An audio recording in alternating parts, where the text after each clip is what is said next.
Olá, queridos irmãos, a graça e a paz do Senhor Jesus seja sobre você hoje e em todo o ano de 2020. Hoje eu quero declarar profeticamente na sua vida que 2020 será o ano da abundante chuva do Senhor sobre nós. Temos passado por um tempo de seca, mas estamos entrando na nova estação de chuvas, aleluia. E o que devemos fazer nesse tempo de chuvas? Zacarias 10, verso 1 diz: Pedi ao Senhor chuva no tempo das chuvas serôdias. Ao Senhor que faz as nuvens de chuva, dá aos homens aguaceiro e a cada um erva no campo. Então, a palavra do Senhor, a palavra de Deus diz que há um tempo de chuva. As chuvas não caem todo o tempo. Existe um tempo determinado para elas. Portanto, conhecer o tempo é vital. Amém? Vital. Há duas palavras no grego que são traduzidas em português igualmente como tempo, que é cronos e kairos.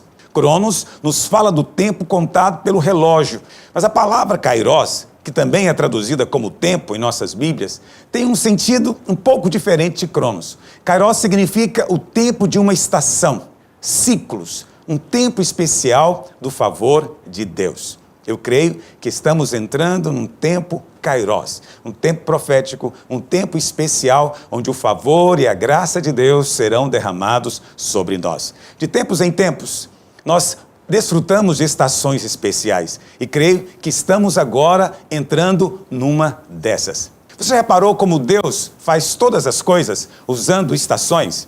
Deus ordenou que as coisas em nossas vidas operassem por meio de ciclos. Você sabe, há pessoas que deixam passar a estação apropriada de Deus. Por quê? Porque não percebem o tempo da oportunidade. Nós louvamos ao Senhor, porque nós percebemos no mundo espiritual uma movimentação angelical. Aleluia. Já podemos sentir o cheiro da terra molhada. Peça chuva ao Senhor. É interessante que é tempo de chuva, mas ainda assim o Senhor quer que nós peçamos a chuva. Alguém vai dizer, mas pastor, vai chover de qualquer jeito, porque é tempo. Mas não é assim que funcionam as coisas espirituais. O Senhor quer que nós antes peçamos. Quando você pede, você libera fé. Portanto, não seja passivo. Esse é um tempo de nós nos apropriarmos. Você não vai nunca colher se você primeiro não semear. Semear, portanto, é se envolver. E como você sabe que é tempo de chuva, então lance a sua semeadura, porque você vai colher em abundância. E o texto diz que o Senhor vai dar as chuvas serôdias e as chuvas temporãs. Temporã e serôdia. O que significa isso? Temporã são as primeiras chuvas, serôdias são as últimas chuvas. Em Deuteronômio capítulo 11, verso 14, a palavra do Senhor diz assim: Darei as chuvas da vossa terra a seu tempo, as primeiras e as últimas, para que recolhais o vosso cereal e o vosso vinho e o vosso azeite. Darei erva no vosso campo ao vosso gado, e comereis e vos fartareis. Aleluia. A chuva não cai o ano inteiro, senão não teríamos como ter colheita. Não é? As chuvas acontecem no tempo de Deus. Por isso, nós oramos para que venha a chuva. O ato de orar por chuva é justamente aquilo que nos diferencia das pessoas do mundo.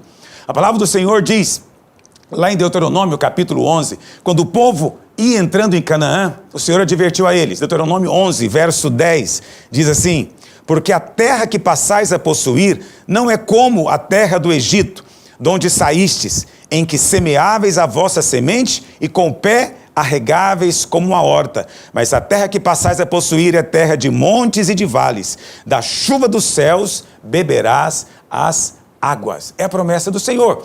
No Egito não chovia, e no entanto eles plantavam e colhiam. A Bíblia fala que eles simplesmente faziam um rego com os pés, e quando vinha a cheia do rio Nilo, a cheia irrigava a terra, e então eles plantavam e colhiam. Portanto, no Egito, eles olhavam para o chão, não olhavam para o céu. Olhar para o chão significa olhar para a sua própria força, seu próprio esforço. Mas o Senhor diz que em Canaã eles iam plantar olhando para o céu, porque estariam aguardando a chuva de Deus. Quando nós olhamos para o céu, nós estamos demonstrando dependência de Deus. Então, as primeiras chuvas, elas eram para o plantio. Portanto, elas são para germinação. Mas as últimas chuvas são para manifestação da colheita. E a vontade de Deus é manifestar abundância entre nós de trigo, vinho e azeite. Veja, naquele tempo eles estavam no deserto. Sabe, no deserto havia sombra. A nuvem do Senhor fazia sombra. No deserto havia maná, havia água da rocha, mas não tinha chuva. Porque a chuva é só para quando estamos na posição que o Senhor tem para nós. E hoje estamos entrando numa posição onde tem havido unidade de pensamento, unidade de coração e unidade de propósito. No deserto, o homem ainda está confiando no seu próprio merecimento. E essa é a única coisa que a lei faz. A lei traz sombra, mas ela nunca traz chuva. Pastor, mas ainda assim eu não consigo entender por que eu preciso de orar por chuva no tempo da chuva. Sabe, vou te dar 2 exemplos na Bíblia. O primeiro exemplo é em Daniel capítulo 9. A Bíblia fala que Daniel, orando e lendo o livro do profeta Jeremias, entendeu que o cativeiro de Israel na Babilônia deveria durar apenas 70 anos. E ele então fez as contas e falou, poxa, já deu 70 anos. E a Bíblia fala então que quando ele entendeu isso, ele foi orar. Eu digo para você, esse é tempo de chuva. Peça chuva ao Senhor. Um outro exemplo está lá em Ezequiel, capítulo 37, verso 38, que diz assim: assim diz o Senhor Deus, ainda nisto permitirei que seja eu solicitado pela casa de Israel, que eu lhes multiplique os homens como um rebanho de santos, o rebanho de Jerusalém nas suas festas. Presta atenção, o Senhor está dizendo, eu vou permitir algo para vocês, podem pedir. Peça que eu vou dar. Veja, Deus quer salvar, Deus quer multiplicar nossas células, Deus quer multiplicar os homens, multiplicar o rebanho, Deus quer fazer isso. Mas Ele diz, nisto vou permitir ser solicitado. Eu sei que quando nós pensamos em chuva, as pessoas às vezes podem pensar que é algo individual, mas se tem algo impressionante a respeito de chuva, é que ela nunca cai só na cabeça de um. A chuva ela é sempre coletiva. A chuva que estamos aguardando, ela vem sobre a igreja. Lá em Ezequiel 34, verso 26, o Senhor diz que vai trazer a sua chuva ao redor do seu outeiro. Outeiro é um monte, e o monte aqui é o Monte Sião, que aponta para a igreja. Eu quero dizer para você algo muito importante. Esteja envolvido na vida da igreja. A chuva é para a igreja. Mas se você não tem a comunhão na sua célula, se você não vem ter a comunhão na vida da igreja, você pode perder esse tempo de aguaceiro. E a vontade de Deus é prosperar todas as áreas da sua vida.